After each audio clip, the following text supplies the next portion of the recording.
Ababaka ba Paalamenti 12 basuze bulindaala okulonda Sipiika wa Paalamenti kw'ossa omumyuka we olunaku olw'enkya. Mu kaseera kano abeegwanyiza ebifo bino oyinza okugamba nti emitima gibali mu mitwe. Oludda oluvuganya lwavaayo n'abantu babiri okuvuganya ku bifo bino okuli omubaka wa Jinja City Paul Mwiru ku bwa Sipiika ng'ono wa kibiina ki NUP kw'ossa omubaka omukyala wa Hoima City Asinas Nyakato ng'ono oludda oluvuganya gwe lwawanzeeko eddusu okuvuganya ku kyamyuka Sipiika. Nyakato nga wa kibiina ki PFF kati wakuvuganya n'omubaka wa Rohindya North Thomas Tayebwa. Ono agamba nti obusobozi obwetaagisa okubiriza Paalamenti abulina. Okwawukanako ne bwe gwali mu Paalamenti 11 ku mulundi guno oyinza okugamba nti oludda oluvuganya lwakkaanyiza Kimunga Nkuyege kwani gwe lusimbawo mu bifo bino. Ekibiina kya National Unity Platform kyalese candidate ku speakership ne batuwandiikira nga PFF bwe tuba tulinayo candidate asobola okuyimirira ku kifo kino ekirala kya deputy tumuteekeyo nga bwe tuze tubagamba ffe nga opposition mu ggwanga bwe tuba tunaleetawo enkyukakyuka gye tusuubiza Abannayuganda tulina okukolera wamu. Kati okuteekayo interest zange ate n'ekibiina kya National Unity Platform nkisiima nnyo nkyeyanza nnyo nti kyasobodde okola ki kunyendoosinga nga candidate gwe bagenda owagira ku bwa deputy speaker. Ate naffe nga PFF naffe tuwagambye tugenda wagira ki candidate wa NUP ku kifo kya speakership gwe baleese Honorable Mwiru Paulo. She presented her proposal to the party first and the party supported, and now to the opposition. So the opposition is also supporting her candidature for deputy speaker. And indeed, she is very fit to that position. Atubulidde ng'essira bw'agenda okuliteeka ku ky'okuzzaawo ekitiibwa kya Paalamenti ekyali kiweddewo mu bantu. Okusinziira ku Nyakato mu Paalamenti 11 ababaka bangi babadde bakotoggerwa okwogera ku nsonga zaabwe. Paalamenti gye tubaddemu tugenze ne tulaba nti bw'oba toli nnyo kumpi ne speaker wa deputy speaker oluusi oyimirira n'otuuka n'okugwamu amaanyi nga tebakuwadde ki space okwogera. Oluusi bw'otabanga wayisiddeyo mwa speaker ate nga amateeka gaffe gagamba nti rules of procedure zigamba nti you have to stand and catch the eyes of the speaker. Oba oluusi ne bagamba nti abaaze ku makya ne baleeta lisi yaabwe yeekola ki betugenda okola ki kulondamu naye nga rules of procedure zogera birala. Kati buli mubaka ajja kuba assured nti buli mubaka ajja kuba na chance eyogera mu kisanja kino ekya Paalamenti ey'Ekumi-n'ebiri. Okukendeeza okudibudde ensimbi y'omuwi w'omusolo nakyagamba okusosowaza nnyo singa alondebwa ku kifo kino. Okugenda kulaba omubaka alinnya booda kuva ku Kingdom House ajje mu house oluusi omu asala luguudo awo tuba tuteeka ababaka ku safety tuba tubateeka ku bunkenke bw'okufuna ki obulabe oba olutanjwa ng'akolosinga ki oluguudo. Kati ekyo kiba kijja tuyambako ku ensuwaringa safety of members of Parliament kulaba nti offices zaabwe zibabeeramu ziri wennyini chambers bakola ki we bakolera. Also to cut taxpayers money. I mean ku reducing taxpayers money zigenda mu rent, hiring offices for members of Parliament outside the parliamentary chambers.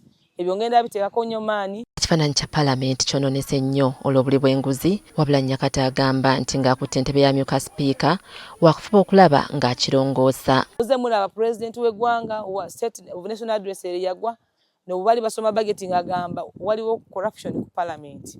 Budde buno ebigenda mu maaso namwe mubyerabidde. Deputy Speaker wa Paalamenti anaasobola ekifo kino kulaba nti alwanyisa enguzi alina kubeera nga ali ku sayidi ewabula gavumenti. Budde buno ababaddewo bonna babadde ba kibiina kimu bonna abaana ba mu nyumba nga teri asobola kunenya munne nga teri asobola kugamba nti bannange kikoze ekiro kuba encu evunda kuva ku mutwe kati nga teri ajja gamba munne nti bannange kino kisobye tukole bwe tuti. Amateeka mangi agayisiddwa mu Paalamenti 11 kyokka mangi ku gano gabaddeko okusika omuguwa nga gawakanyizibwa abantu ab'enjawulo. Different stakeholders mu mateeka ag'enjawulo agatuze tuyisaako nga Paalamenti bajja ku komiti ne boogera kirala naye buli obudde bw'okuyisaawo because of that undue influence, external influences neewamba government Paalamenti n'atera nnyo executive n'esinza amaanyi ne tuyisaawo birala. Twalaba mu tteeka lya Coffee Bill ekyabeerawo abalimi bonna abajja abasinga bagamba UCDA inosigalawo naye bwe twatuuka wala olulimi lwakyuka ne wakola ki ebyaliwo abamawulire mwabiraba ne public yabiraba security neyingirawo n'ebirala byonna twalaba mu tteeka lya sovereignty bill lye twakayisaawo kati kyali kyekimu waliwo etteeka petroleum supplies amendment bill 2020 yali 2024 nawo waliwo undue influence external influence from the executive arm of government kati ebyo byonna byagala speaker speaker agenda kuyimirira ku kigambo kye ayimirire ku rules of procedure zigamba ki ayimirire ku parliamentary administration of parliament act egamba ki. Nyakata agamba nti obuzibu obudde ku kya parliament kutambulira ku ntoli z'omukulembeze w'eggwanga mpozi ne kabineeti. Katonda tugambye nti agala parliament eye-12 eyeetengeredde. Kati ensonga ngenda giyimirira nnyo okulaba nti external undue influence eyo tugiyimiriza nga parliament. Mukimanyi bulungi nnyo nti parliament ya Uganda eri suppose kubeera independent arm of government nga bwe kiri mu Kawaabiro 79 mu ssemateeka yaffe ey'eggwanga 1995 constitution. Kati awo tugateekako nnyo amaanyi. Okusinziira ku parliament eye-12 ekibiina ki NRM kye kisinza ababaka mu parliament kw'ossa abali ku bwannamunigina naye nga beekulubyesiza ku kibiina ki NRM. Nyakato asabye ababaka obutatunuulira kibiina kyabufuzi kyonna wabula batunuulire obusobozi bwabo abeesimbyewo. Kano akalulu k'enkya nsaba kabeere beyond political colours, tunuulire beyond the image of parliament, beyond restoring the independence of parliament. Omuntu atagenda kubeera wali n'akola buli kimu kibiina kyange kigamba kibwe kiti naye nga rules of procedure zigamba birala. Administration of Parliament Act egamba birala.